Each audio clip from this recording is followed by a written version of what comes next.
Have you spent most of your life being told you just need to try harder, that you're lazy, that you're messy, that you can't focus because you just don't care enough? And no matter how many times you actually tried, something always seemed to get in the way. Here's what nobody told you. For a lot of people, that's not a character flaw. That's ADHD. And adult ADHD looks very different from what most people think. Most people picture a hyperactive little kid who can't sit still in class. That's one version, but there's another version, the one that gets missed all the time, the one that shows up as exhaustion, forgetfulness, emotional overwhelm, and looking completely fine on the outside. A lot of people carry it for decades without ever knowing what it is. Before we continue, can you please subscribe to ThinkPixel and follow us on Facebook? It really means a lot to us. It's called ADHD, and here are the signs most people miss. Sign 1. You can focus, but only on things that actually interest you. This is the one that confuses people the most.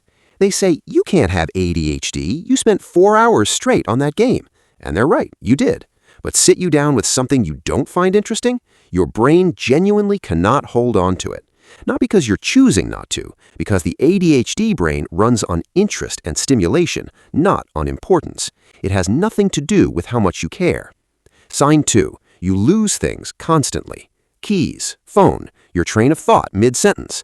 Not because you're careless, because working memory in the ADHD brain works differently. Things just don't stick the way they're supposed to. You walked into a room for a reason. You have no idea what it was. You set your keys down 10 seconds ago. They're gone. Sign 3. Time feels completely different to you. There are basically 2 times for the ADHD brain, now and not now.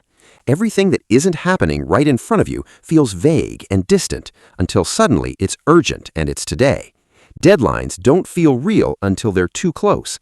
Not because you don't care, because time just doesn't register the same way. Sign 4. Your emotions hit harder and last longer than they seem to for other people. Someone says something that upsets you, and it takes over your whole day. A small rejection feels enormous. A mistake you made lives in your head for the rest of the week. This is called rejection-sensitive dysphoria. It's one of the most overlooked parts of ADHD, and it makes a lot of people with ADHD think they're just too sensitive, when actually their brain processes emotional pain more intensely than most. Sign 5. You have a million ideas, and finishing things is where it all falls apart. Starting is exciting. The new project, the new plan, the new idea. You are in, completely in. But somewhere in the middle, the excitement fades. The brain gets bored, and suddenly the thing that felt important 2 weeks ago is sitting unfinished. It's not that you don't want to finish, it's that the ADHD brain is wired for novelty, and once something isn't new anymore, sustaining it becomes very hard. Sign 6. You've spent your whole life working twice as hard as everyone else just to keep up. People with undiagnosed ADHD often become very good at building systems, lists, multiple alarms, color-coded everything, elaborate routines just to function at the level that comes automatically to others. And it's exhausting, deeply exhausting. Not because you're weak, because you've been running a race with a weight on your back that nobody else could even see. So, what do you actually do with this? First, stop calling it laziness. Laziness is not caring. ADHD is caring intensely and watching yourself struggle anyway. Those are not the same thing. Second, get an actual assessment, not a quiz online, an actual evaluation from a professional, because knowing changes everything.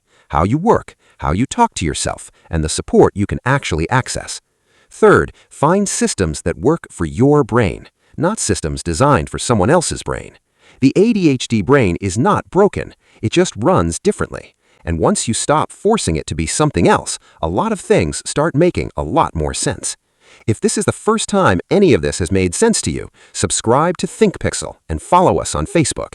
Every day we break down the psychology behind the things most people never had explained to them. Hit the bell, because what you've been calling a character flaw might be the first honest description of how your brain actually works.